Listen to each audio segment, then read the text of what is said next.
Sreenarayana trophy Kanneti ജലോത്സവത്തിന്റെ ഒരുക്കം അവസാന ഘട്ടത്തിലാണെന്ന് സംഘാടകർ അറിയിച്ചു. മന്ത്രി PC വിഷ്ണുനാഥ് ജലോത്സവം ഉദ്ഘാടനം ചെയ്യും. മന്ത്രി M ലിജു മുഖ്യാതിഥിയാകും. 5 ചുണ്ടൻ വള്ളങ്ങളാണ് ജലോത്സവത്തിൽ മാറ്റുരയ്ക്കുന്നത്. ഓഗസ്റ്റ് 28-ന് കന്നേറ്റിക്കായലിൽ നടക്കുന്ന കന്നേറ്റി വള്ളംകളിയുടെ ഒരുക്കം അവസാന ലാപ്പിലാണെന്ന് സംഘാടക സമിതി ഭാരവാഹികൾ അറിയിച്ചു.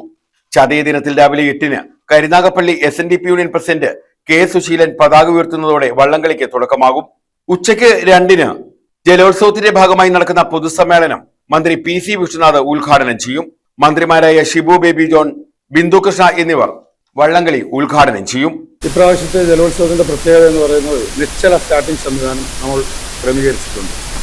അതുപോലെ തന്നെ ഫിനിഷിംഗ് പോയിന്റിലും കായലിലോട്ട് ഇറക്കി ഫ്ലോട്ടിംഗ് സംവിധാനത്തിൽ നിശ്ചല ക്യാമറ ഘടിപ്പിക്കും.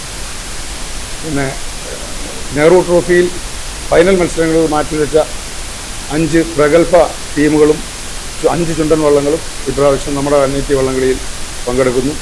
4 തെക്കനോടി വള്ളങ്ങൾ, 4 വെപ്പ് വള്ളങ്ങൾ, നിരവധി ഫ്ലോട്ടുകൾ എല്ലാം ഈ വർഷത്തെ ജലമേളയുടെ ഒരു പ്രത്യേകതയാണ്. പിന്നെ ഈ വർഷത്തെ സംസ്ഥാന ടൂറിസം വകുപ്പിൽ നിന്ന് നമ്മുടെ പ്രിയപ്പെട്ട MP KC വേണുഗോപാലിൻ്റെ നിർദ്ദേശപ്രകാരം 10 ലക്ഷം രൂപയാണ് കന്നേറ്റി ശ്രീനാരായണ ട്രോഫി വള്ളംകളിക്ക് അനുവദിച്ചത്. CR മഹേഷ് MLA അധ്യക്ഷത വഹിക്കും. നഗരസഭാ ചെയർപേഴ്സൺ P. സോമരാജൻ സ്വാഗതം പറയും. NK Premachandran MP master salute സ്വീകരിക്കും. തുടർന്ന് ജലോത്സവ കമ്മിറ്റി ജനറൽ ക്യാപ്റ്റൻ S. പ്രവീൺകുമാറിന്റെ നേതൃത്വത്തിൽ ജലഘോഷയാത്രയും മത്സര വള്ളംകളിയും നടക്കും. തവണയാണ് കൊടുക്കുന്നത്. ഏതാണ്ട് ഒരു വള്ളത്തിന് 2.25 ലക്ഷം രൂപയാണ് ചുണ്ടൻ വള്ളങ്ങൾക്ക് സെൻട്രൽ കമ്മിറ്റി ബോണസായി കൊടുക്കുന്നത്. ഏതാണ്ട് 1.5 ലക്ഷം രൂപയോളം ഫസ്റ്റ് പ്രൈസ് വള്ളങ്ങൾക്ക് ക്യാഷ് പ്രൈസ് കൊടുക്കുന്നു. അങ്ങനെ അതിനനുപാതമായി ചെറിയ വള്ളങ്ങൾക്കും 2-3 സ്ഥാനങ്ങൾക്കും മുഴുവൻ സമ്മാനത്തുകയും ബോണസും വർദ്ധിപ്പിച്ച ഒരു കാലഘട്ടം ഇതിനു മുമ്പുണ്ടായിട്ടില്ല. വള്ളംകളിയുടെ സംഘാടക സമിതി കൂടിയ സമയത്ത് ബോട്ട് ക്ലബ്ബുകാർ പറഞ്ഞ ബോണസ് നമ്മൾ അംഗീകരിക്കുകയായിരുന്നു. സാമ്പത്തികമായ ഞെരുക്കങ്ങളൊന്നും വള്ളംകളിയുടെ നടത്തിപ്പിനെ ബാധിച്ചിട്ടില്ല. കേരളത്തിലെ അറിയപ്പെടുന്ന ചുണ്ടൻ വള്ളങ്ങളാണ് ഈ മത്സരത്തിൽ ഇപ്രാവശ്യം പ്രധാനമായും പങ്കെടുക്കുന്നത്. ജില്ലാ കളക്ടർ ആനി ജൂല തോമസ് സ്പോൺസർമാരെ ആദരിക്കും. വിദ്യാഭ്യാസ കലാകായിക പ്രതിഭകളെ മുൻ MLA ഡോക്ടർ സുജിത് വിജയൻ പിള്ളയും ആദരിക്കും. Kollam city police commissioner M. Hemalatha സമ്മാനദാനം നിർവഹിക്കും. കേശവപുരം ബോട്ട് ക്ലബിന്റെ നിരണം ചുണ്ടൻ, സൗഹൃദം 87ന്റെ നിരണം പുണ്യാളൻ ചുണ്ടൻ, അയണിവേലിക്കുളങ്ങര വില്ലേജ് ബോട്ട് ക്ലബിന്റെ നടുഭാഗം ചുണ്ടൻ, ഇരുവർ ബോട്ട് ക്ലബിന്റെ സെന്റ് പൈറ്റ്സ് 10th ചുണ്ടൻ, സംഘം കന്നേറ്റിയുടെ നടുവിലപ്പറമ്പൻ ചുണ്ടൻ, വിപ്പുവള്ളങ്ങളായ ന്യൂ ടൗൺ ബോട്ട് ക്ലബിന്റെ മണലി, ONCCയുടെ ഷോട്ട് പുളിക്കത്തറ, ഐക്യം ബോട്ട് ക്ലബിന്റെ നവിജ്യോതി, കൊല്ലക ബോട്ട് ക്ലബിന്റെ അമ്പലക്കടവൻ, തെക്കനോടി വള്ളങ്ങളായ തെങ്ങൽ റോയലിന്റെ കാട്ടിൽ തെക്കതിൽ, ONCC ബോട്ട് ക്ലബിന്റെ പടിഞ്ഞാറേ പറമ്പൻ, ഐക്യം ബോട്ട് ക്ലബിന്റെ ചെല്ലിക്കാടൻ, ഫിനിക്സ് ബോട്ട് ക്ലബിന്റെ കമ്പനി വള്ളം എന്നിവ ജലോത്സവത്തിൽ പങ്കെടുക്കും. നിരവധി ഫ്ലോട്ടുകളും ഉണ്ടാകും.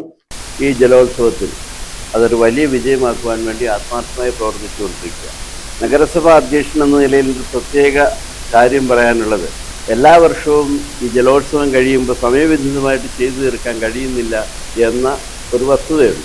ഇപ്രാവശ്യം സമയബന്ധിതമായി തന്നെ കൃത്യസമയത്ത് തന്നെ ഇത് തുടങ്ങുകയും കൃത്യസമയത്ത് തന്നെ ഇത് പര്യവസാനിപ്പിക്കാനുള്ള ശ്രമം സംഘാടക സമിതിയുടെ ഭാഗത്തുനിന്ന് നേരത്തെ തന്നെ അങ്ങനെ ഒരു ഉദ്ദേശമുണ്ട്.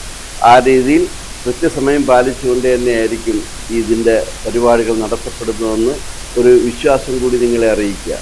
CR മഹേഷ് MLA, നഗരസഭാ ചെയർപേഴ്സൺ P. സോമരാജൻ, ജലോത്സവ committee general captain S. Praveenkumar, division councillor Radhamani Shaji, finance committee chairman Kolichuvarambel Shajahan, general secretary Suresh Kottukad, Binoy Karimpalil, Thayyal Thulasi, S. ഉത്തമൻ, രാജു കൊച്ചുതോണ്ടലിൽ, സുരേഷ് ഇഷ്ടം, സരിത അജിത്ത്, ഷമ്മാസ് ഹൈദ്രോസ്, മുരളീധരൻ ചൈതന്യ എന്നിവരാണ് കരുനാഗപ്പള്ളിയിൽ ഇക്കാര്യം അറിയിച്ചത്. News bureau, Karunagappally.